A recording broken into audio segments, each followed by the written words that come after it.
Et bonjour à tous et bienvenue sur ma chaîne Photographie Immobilière. Je suis Olivier Melgrani d'Image Inside. Et dans cet épisode, je vous propose de vous dévoiler en exclusivité mondiale mes secrets de retouche photo. En fait, j'ai eu beaucoup de demandes ces dernières semaines sur mon Facebook et sur mes mails. Vous étiez nombreux à me demander comment je retouchais mes photos immobilières. Alors j'ai décidé de vous expliquer tout ça en détail dans cet épisode. C'est un épisode qui va être un petit peu plus long que les autres, mais je vais prendre le temps de vous détailler tout mon processus de retouche sous Lightroom, d'une photo à partir des prises de vue HDR jusqu'à la retouche finale. Le processus de retouche photo, il est effectivement très important. Il apporte beaucoup à la photo. Mais pour pouvoir avoir des photos efficaces, il y a aussi certains éléments à prendre en compte lors de la prise de vue sur place. Ça vous évitera beaucoup de travail en arrière-plan au niveau du logiciel de retouche et ça vous permettra de gagner du temps. La chose la plus importante à faire quand vous positionnez votre appareil dans une pièce, c'est de garder les verticalités et les horizontalités. D'avoir votre appareil à niveau, sur un trépied. Vous allez gagner un temps fou en retouche. Trépied obligatoire. Télécommande infrarouge si vous voulez faire du HDR pour éviter de faire bouger votre appareil lors des prises de vue. Et ensuite, ce qui est très important, c'est la hauteur de positionnement de votre appareil photo. Vous ne connaissez peut-être rien à la composition de photo, mais il y a des règles. On parle de règles des 3/4, on parle de point de fuite, on parle de plein de choses comme ça. Je prendrai le temps de vous détailler tout ça dans une autre vidéo pour ceux que ça intéresse. Ici, je vais juste vous expliquer quelque chose de très simple. On règle la hauteur de son trépied en fonction des pièces dans lesquelles on est pour avoir un équilibre tout bête entre les zones de plafond et les zones de sol. Voilà en détail comment je positionne la hauteur de mon appareil photo sur place. On règle donc la hauteur de son appareil photo en fonction de la pièce qu'on rencontre pour équilibrer, avoir autant de plafond que de sol. Et on règle aussi cette hauteur pour avoir un point central qui soit une zone intéressante à regarder. Et donc, vous l'aurez compris, des photos avec un appareil bien placé, bien équilibré, vont être beaucoup plus efficaces et beaucoup plus simples à retoucher. La deuxième chose, je l'ai expliqué dans une vidéo précédente, c'est que je fais, notamment pour l'image que vous allez voir, du HDR, c'est-à-dire la prise de vue de plusieurs photos de la même scène à des expositions différentes. Et je vais les fusionner dans Lightroom pour avoir une image avec une plage dynamique étendue. Si vous ne savez pas ce qu'est le HDR, j'ai créé une vidéo la semaine dernière sur ma chaîne YouTube. Je vous invite à aller la voir qui vous explique comment on prend ces photos et à quoi ça sert. Donc pour cette photo-là, j'ai fait un bracketing automatique avec mon appareil et j'obtiens donc, comme vous allez le voir au début de la retouche, 5 photos avec 5 expositions différentes. Voilà pour les explicatifs, on peut commencer la séance de retouche, c'est parti. Et nous voilà donc sous Lightroom avec nos 5 photos issues de notre prise de vue. Le bracketing me donne donc ces 5 photos avec, par ordre, celle-ci à 0, moins 2, plus 2, moins 4, plus 4. Comme je vous l'ai expliqué tout à l'heure, pour réaliser ma fusion HDR, je vais n'utiliser que les 4 premières photos dans mon cas. Ce n'est pas une règle absolue, c'est le résultat de plusieurs tests que j'ai effectués. Il se trouve qu'avec mon capteur, mon objectif, la manière dont je travaille, le résultat que je vais obtenir pour mes retouches, le meilleur résultat que j'obtiens pour moi, c'est la fusion de ces 4 photos-là, c'est-à-dire 0, moins 2, plus 2 et moins 4. Et donc j'oublie la plus 4. C'est à vous de voir, à vous de faire les tests, vous verrez un petit peu ce qui correspond le mieux à votre méthode de travail. Pour fusionner les photos, on sélectionne donc les 4 photos, menu photo, fusion de photos HDR. On va les laisser calculer un petit peu. Oui, alors je vous en ai pas parlé pendant qu'il calcule. Il y a évidemment d'autres logiciels qui permettent de faire de la fusion HDR. Il y en a des très connus, des moins connus, il y en a des biens, il y en a des moins bien, avec des paramètres très poussés ou des paramètres très légers. Je préfère pour ma part rester dans Lightroom. En fait, la fusion HDR que m'offre Lightroom, elle est suffisante pour ce que j'ai à en faire. Pour moi, elle est un simple équilibrage en fait des zones claires et des zones sombres. J'enlève l'alignement automatique et la correction des décalages parce que je sais que mon objectif n'a absolument pas bougé entre les 5 photos. J'étais avec un trépied, je vous le rappelle, et une télécommande infrarouge. Et donc, je vais beaucoup plus vite lors de la fusion. Donc tout ça pour dire que vous pourriez éventuellement faire la fusion HDR avec d'autres logiciels, mais moi je préfère rester dans le même workflow, travailler avec le même logiciel. Importation, traitement de mes photos, création d'HDR, tout ça se passe sous Lightroom, ce qui me permet d'être plus rapide et plus efficace. Mais encore une fois, ce n'est pas une vérité établie, ça sera à vous de tester. Voilà le résultat de ma fusion HDR, elle est ici, il m'a calculé un petit peu les éléments. Je vais donc passer maintenant dans la partie développement pour vous montrer comment je retouche cette photo. Alors la première chose à faire, je vais vous cacher ça pour que vous ayez une vision un peu plus grande, voilà. La première chose à faire évidemment c'est d'activer la correction d'objectif et de supprimer les aberrations chromatiques. Comme j'ai effectivement travaillé avec des fichiers RAW, les informations contenues dans les fichiers ont été transmises au HDR il me trouve donc automatiquement l'objectif avec lequel a été prise la photo et il me permet d'avoir cette correction très efficacement. Et je peux aussi, bien sûr, dans un deuxième temps, c'est ce que je vais faire, retoucher très facilement ma balance des blancs ici. Tout ça parce que j'ai effectivement travaillé en RAW. C'est essentiel quand on travaille, je dirais de manière professionnelle en général et dans l'immobilier en particulier. Donc je reprends. La première chose que j'ai fait, supprimer l'aberration et activer le profil de correction. Une fois que c'est fait, je vais venir retoucher ma balance des blancs. Alors, deux solutions. Soit on teste les différentes options que nous offre Lightroom. Par défaut, telle quelle, c'est celle qui a calculé votre appareil. Auto, c'est celle que va calculer Lightroom. Et le reste, ce sont les offres habituelles de balance des blancs. Donc à vous de voir. Vous pouvez éventuellement la retoucher à la main en faisant varier ici la température et la teinte. Moi, ce que j'aime bien faire dans une chambre d'hôtel, par exemple, c'est d'utiliser le sélecteur de balance des blancs ici. C'est un petit outil qui me permet d'avoir un petit pick-up qui va venir sélectionner en fait sur l'image la zone la plus blanche, celle qui correspond à un blanc clair. Et il va me calculer automatiquement la balance des blancs en fonction de ce pixel blanc. Donc je viens sélectionner en général un drap, un coussin, un oreiller. Ici, ça me semble assez blanc ici. Et il me propose cette balance des blancs, 4600 plus 28. Alors, elle est un petit peu basse à mon goût. Je vais donc l'augmenter un tout petit peu. Je vais aller vers 4750, 4008 à mon avis. Voilà, je suis dans quelque chose d'assez correct. On est bien à ce niveau-là. Suite de la retouche, les paramètres que m'a fourni Lightroom sont les suivants. Haute lumière à moins 100, ombre à 70, plus 15 et moins 15 pour les blancs et les noirs. C'est ce qu'il fait par défaut. Moi, je préfère supprimer la retouche des blancs et des noirs, je remets tout à 0. Et je vais, dans un premier temps, ajouter un peu de clarté. Pas beaucoup, mais entre 10 et 15 suivant la photo, pour avoir un petit peu plus de netteté. Alors voilà, à fond ce que ça donne, c'est pas très joli. Quand on enlève la clarté, évidemment, on est tout flou, mais rajouter un tout petit peu de clarté, c'est assez intéressant. Et j'aime bien avoir des couleurs assez péchues, donc je rajoute un petit peu de vibrance. Alors j'étais un peu loin dans la clarté, voilà. En général, je rajoute aux alentours de 10 en clarté et entre 6 et 8 en vibrance. On va faire 8 pour joli. Alors, évidemment, ça dépend un petit peu aussi de l'humeur dans laquelle vous êtes, du nombre de photos que vous avez retouchées avant, etc., de votre état d'esprit. C'est entièrement subjectif, on est d'accord que c'est une histoire de goût. Et donc tout ça, ce sont des choses à tester avec vos propres références, vos propres paramètres. Je trouve qu'il a été un peu fort dans la correction des ombres. Je vais récupérer un petit peu d'ombre. Et les hautes lumières, on va les laisser à moins 100. Ouais, je vais les laisser à moins 80. Voilà, moins 90, ça me semble parfait. Donc voilà ma retouche de base. J'ai une photo qui est ici. Alors, j'ai quand même un gros déséquilibre entre la luminosité extérieure et dessus du drap et le reste de la pièce. Donc, je vais essayer de récupérer cet équilibre, mais pour ça, je ne peux pas jouer sur l'exposition globale de la photo, parce que dans ces cas-là, je vais éclairer toutes les zones.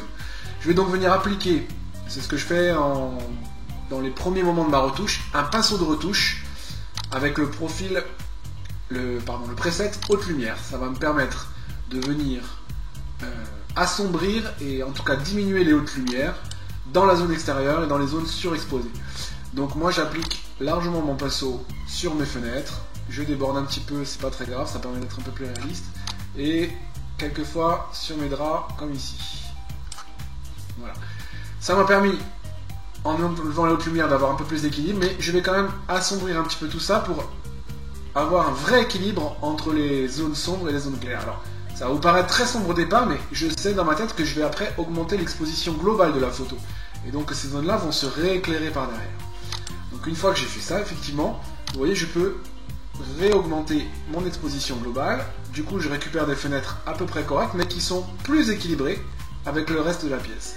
Et ça me permet d'avoir des murs assez blancs, assez lumineux, assez éclatants. Donc dans le cas précis de cette photo, je suis à 2,50 en exposition, et ça me semble pas mal.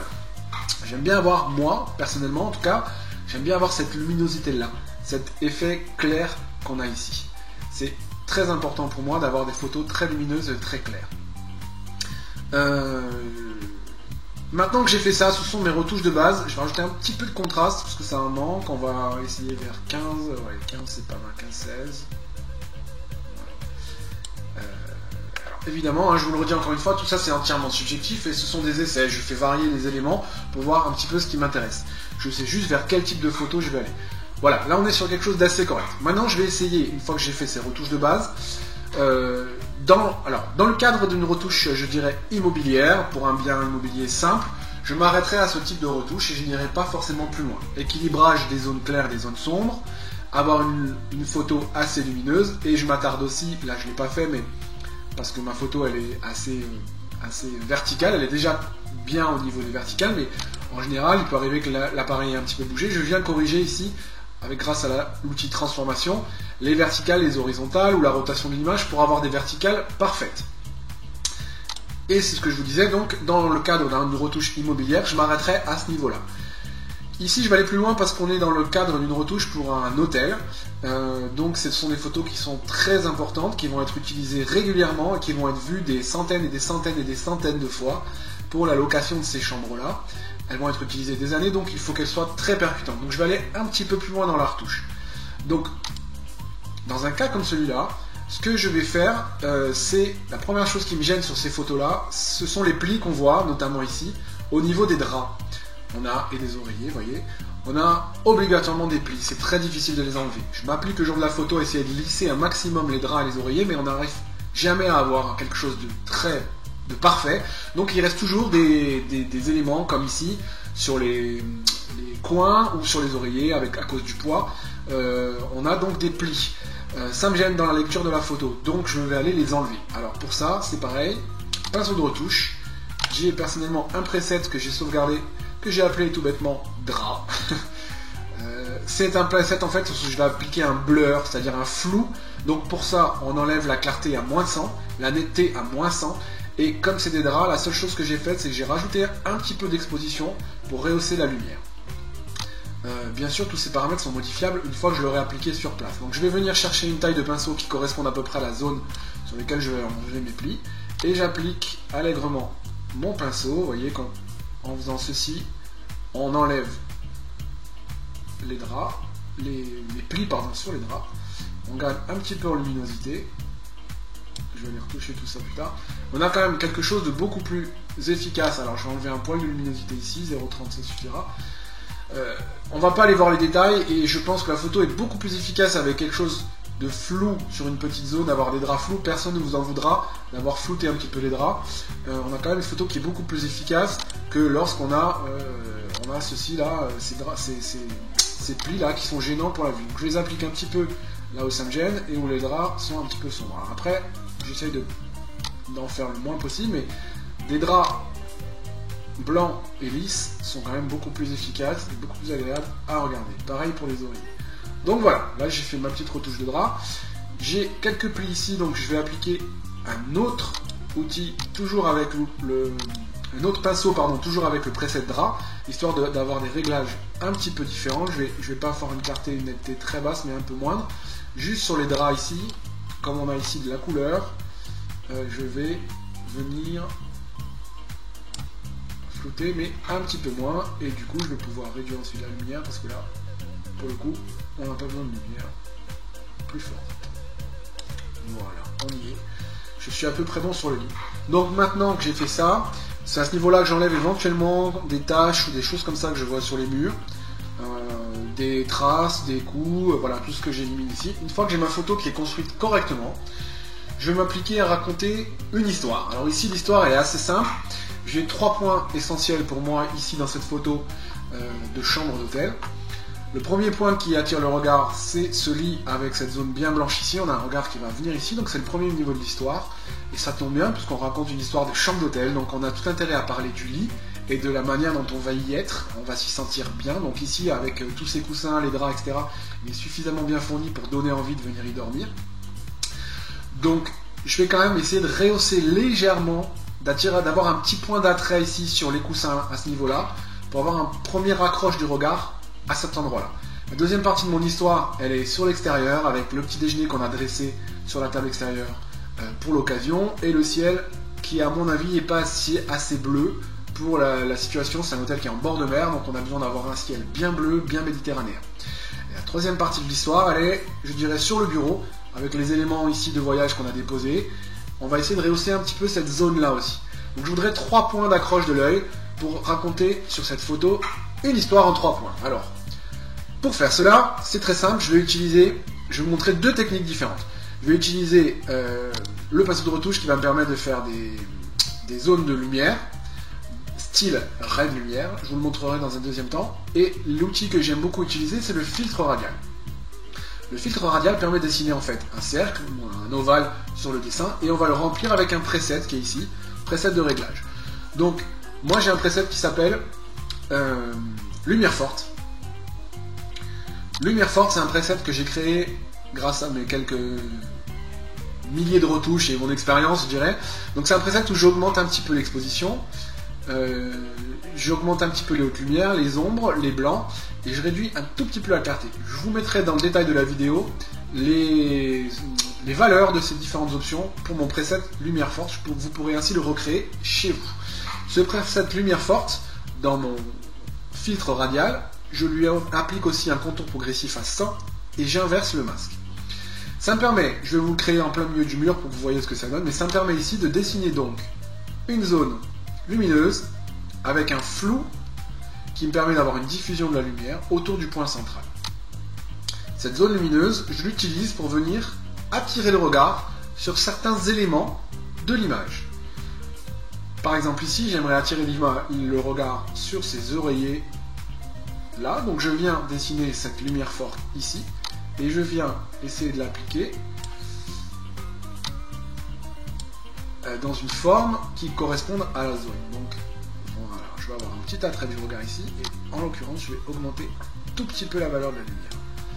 Donc voilà, si je le cache, on a des coussins qui sont assez sombres avec du contraste. Si j'allume, on a un petit point de lumière et on a forcément le regard qui va être attiré ici. Dans une image comme celle-ci, les points les plus blancs de l'image sont les premiers points qui attirent l'œil d'un visiteur. Donc plus on a une zone claire et proche du blanc, plus on va avoir le regard qui se pose de suite dessus. Donc voilà, j'ai attiré mon regard un petit peu sur cette zone-là. Ça me semble très intéressant. Je vais venir travailler la zone du bureau ici. Alors, je vais vous montrer la deuxième technique qui permet de rehausser de la même manière, mais cette fois-ci sans dessiner des cercles, mais en dessinant des traits de lumière. Donc je viens appliquer donc un pinceau de retouche, toujours avec la lumière forte. Donc, pinceau de retouche avec le preset lumière forte, le même que tout à l'heure. Je vais venir appliquer une taille assez conséquente, puisque je vais venir dessiner en fait un trait qui va parcourir, alors là je n'applique pas, mais je vais dessiner un trait qui va venir illuminer certains éléments de l'image. En général, ce trait, j'essaie de le faire venir d'une zone lumineuse. C'est plus logique. Si je dessine un trait ici au plafond, je vous le montre, c'est pas logique. Voilà, il y a un problème dans la lecture de cette image ici. Donc, il faut l'appliquer effectivement en provenance d'une source lumineuse. Donc là, de l'extérieur, je vais venir appliquer un trait de lumière sur les éléments que j'ai rajoutés ici et qui va venir finir sur le bureau et sortir de l'image.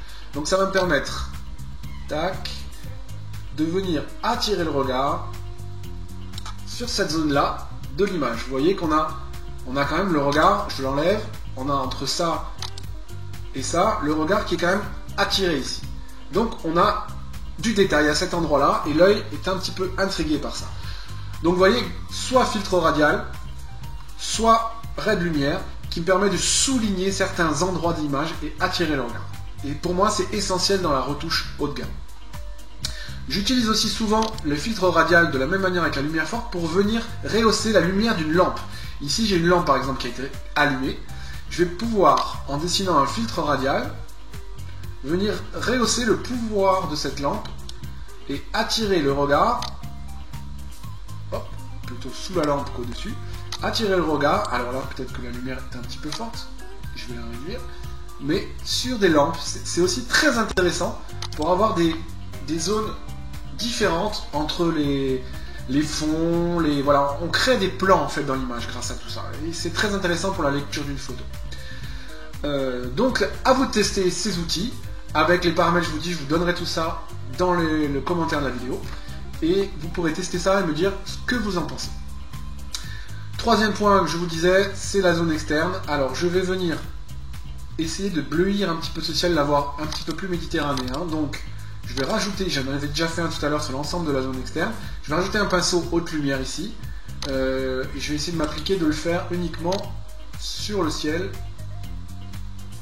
Alors là évidemment, comme j'ai déjà réduit les hautes lumières, on va pas voir la différence, mais je vais pouvoir en plus y appliquer une exposition plus sombre, ce qui va venir bleuir un petit peu mon ciel. J'en profite pour essayer d'équilibrer la zone qui est ici, qui est assez sombre, et le ciel. Et je vais venir rehausser grâce à lui, qui s'appliquait sur l'ensemble de l'extérieur, rehausser un petit peu la lumière de l'extérieur. Voilà, pour équilibrer tout ça. Je vais en plus maintenant appliquer donc un filtre radial de lumière forte pour venir attirer le regard sur ce petit déjeuner qu'on a mis en place et qu'il ne faut pas oublier. Donc ici la lumière est évidemment beaucoup trop forte, je vais venir juste la réduire, mais j'ai souligné ce petit point là-bas d'un pinceau lumineux, ce qui me permet d'attirer un petit peu le regard sur la zone extérieure, et il se trouve que comme elle est loin, j'ai manque un petit peu de clarté, je vais en profiter dans le même filtre pour ajouter de la clarté et de la netteté. Terminé, et voilà. On a souligné un petit peu ici, c'est très discret mais c'est suffisant. On a souligné un petit peu ici en rehaussant les détails et la lumière. On a bleui un petit peu ce ciel. On a souligné ici la partie éclairée. On a une ambiance qui est quand même globalement très intéressante. Et une image qui est retouchée assez correctement avec donc l'histoire qui est racontée en 3 points. J'essaie souvent de repérer effectivement dans des pièces ou dans des éléments des petites histoires comme ça. J'aime bien me dire que ce sont des histoires. Je repère 1 point, 2 points ou 3 points importants de l'image et je viens les souligner avec des jets de lumière, histoire d'avoir quelque chose à raconter, parce qu'une image c'est aussi une émotion. Donc là on est dans le but effectivement d'avoir une image qui est informative, d'expliquer comment est la chambre, mais aussi on doit créer une émotion, une sensation dans les images d'hôtel notamment, pour que la personne s'y sente bien. Ce n'est pas qu'informatif. Donc c'est comme ça que moi j'utilise la retouche photo. Je viens donc souligner des points. Dernier point qui me semble un peu à retoucher sur cette photo, j'ai ici le plafond et les zones ici qui sont assez sombres encore, et le dessous du bureau qui est très sombre aussi. J'ai un contraste qui est peut-être un poil trop fort. Je vais venir enlever un peu d'ombre dans ces zones là. Pour ça, c'est toujours pareil, le pinceau lumineux. Cette fois-ci, il y a un preset qui s'appelle ombre. Alors, haute lumière et ombre, que j'utilise régulièrement, sont des presets qui sont fournis de base dans Lightroom, qui sont tout simples, hein, c'est tout à zéro, sauf les ombres qu'on rehausse ou qu'on enlève, et les hautes lumières qu'on rehausse ou qu'on enlève. Donc ici, je veux éclairer les ombres, donc je vais mettre ombre à 100. Je vais venir avec un pinceau un peu gros. Alors quand je travaille avec le pinceau, mon contour progressif est toujours à 100, histoire d'avoir une diffusion de ce que j'applique autour et pas avoir quelque chose de trop net, ce qui serait irréaliste. Donc là, en le diffusant un petit peu, ça me permet de rendre les choses un peu plus réelles. Et je vais venir donc peindre les zones que je trouve un petit peu sombres dans l'image, c'est-à-dire le plafond et le dessous du bureau. Tac. Comme vous le voyez, ça rehausse de suite les ombres. Alors, pour le coup, c'est un poil trop. Je vais venir réduire tranquillement les ombres pour récupérer une image plus équilibrée. Voilà, on y est. J'ai un dernier point que je voudrais souligner, j'ai ce pot de fleurs là qui est dans l'ombre et qui est perdu. Je vais lui rajouter un petit pinceau de lumière, une lumière forte, histoire d'attirer un petit peu le regard sur lui et le rendre plus intéressant.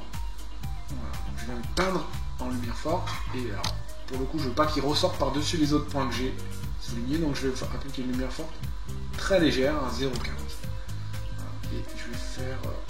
non, il me manque un petit peu de détail ici, donc je vais rajouter un pinceau de détail à ce niveau-là. Alors, pinceau, détail fort, c'est un de mes préréglages aussi, tout simple, clarté à 100, netteté à 100.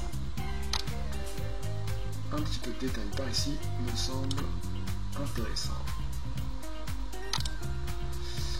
Voilà, donc une fois que j'ai fait cet ensemble de retouches, je viens, là j'ai un petit peu débordé, je le vois là actuellement sur les côtés lorsque j'ai appliqué mon effet voilà, on voit que la zone elle déborde sur l'image, donc je vais venir supprimer les débordements grâce à la touche Alt. Donc je sélectionne le pinceau que j'ai appliqué tout à l'heure, si on reste la petite main dessus, on voit la zone sur laquelle il est appliqué, et si on veut supprimer une partie de ce qu'on a créé, il suffit de rester appuyé sur la touche Alt. Ça nous offre un pinceau moins, et ce pinceau moins me permet de venir enlever les coups de pinceau que j'aurais donné, sur lesquels j'aurais débordé, les coups de pinceau en trop. Voilà, pour ici. Et pour ici. Je vais faire là-haut, histoire d'avoir quelque chose de correct. du mal à vous parler en me concentrant. Alors, on est bon pour moi. J'ai récupéré ici, là. Je peux descendre ici bas. Sur la porte. Et sur le mur, j'aurai une démarcation qui est beaucoup trop forte. Voilà, on a récupéré la zone.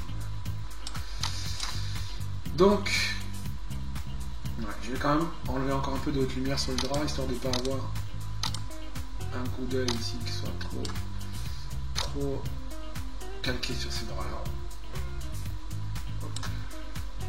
Donc là, du coup, j'ai enlevé déjà la haute lumière. Au lieu d'enlever l'exposition qui me semble pas mal, je vais quand même enlever un petit peu de blanc, histoire que ce soit moins blanc. Voilà, on est beaucoup plus équilibré.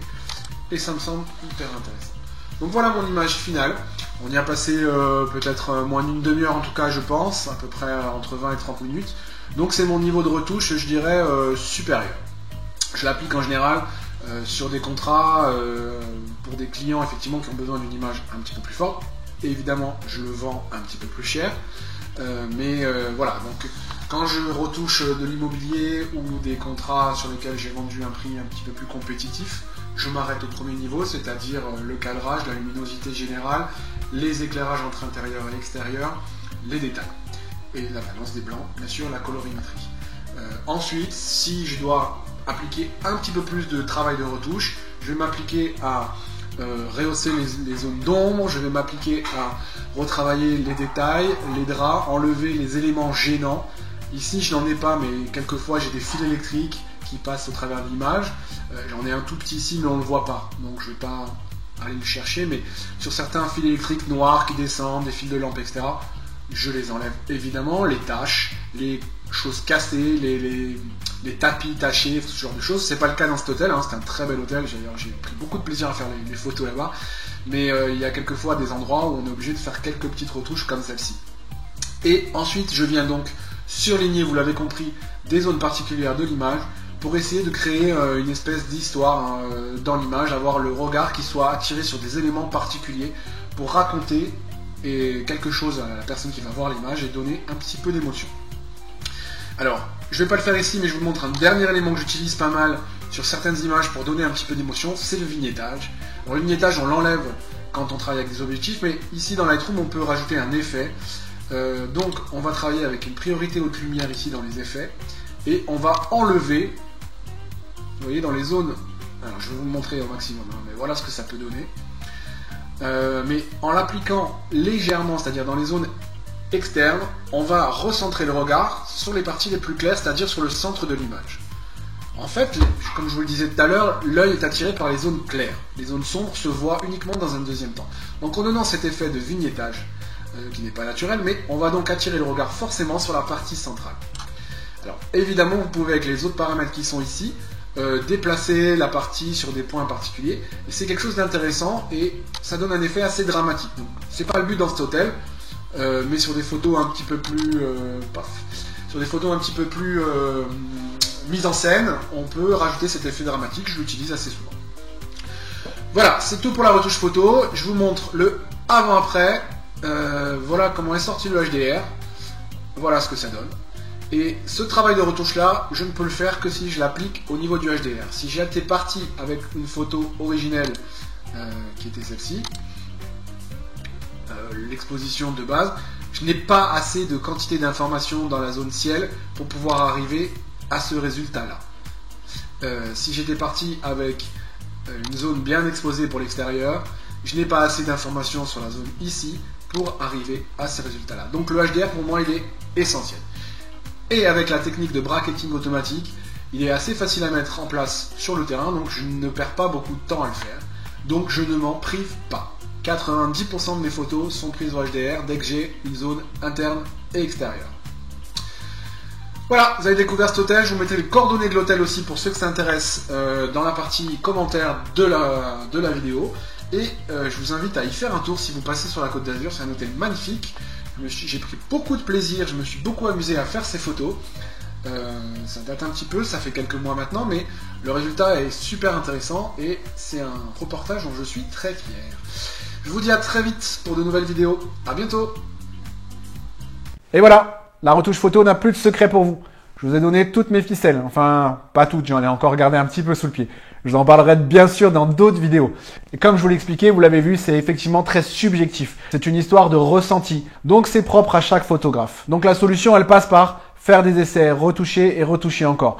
Moi, ça fait plusieurs années que je retouche les photos immobilières, donc effectivement, je n'ai pas le même process de travail que j'avais au début. Et c'est une histoire de cheminement personnel. Donc, il n'y a qu'une solution, à vos claviers, à vos souris et au boulot.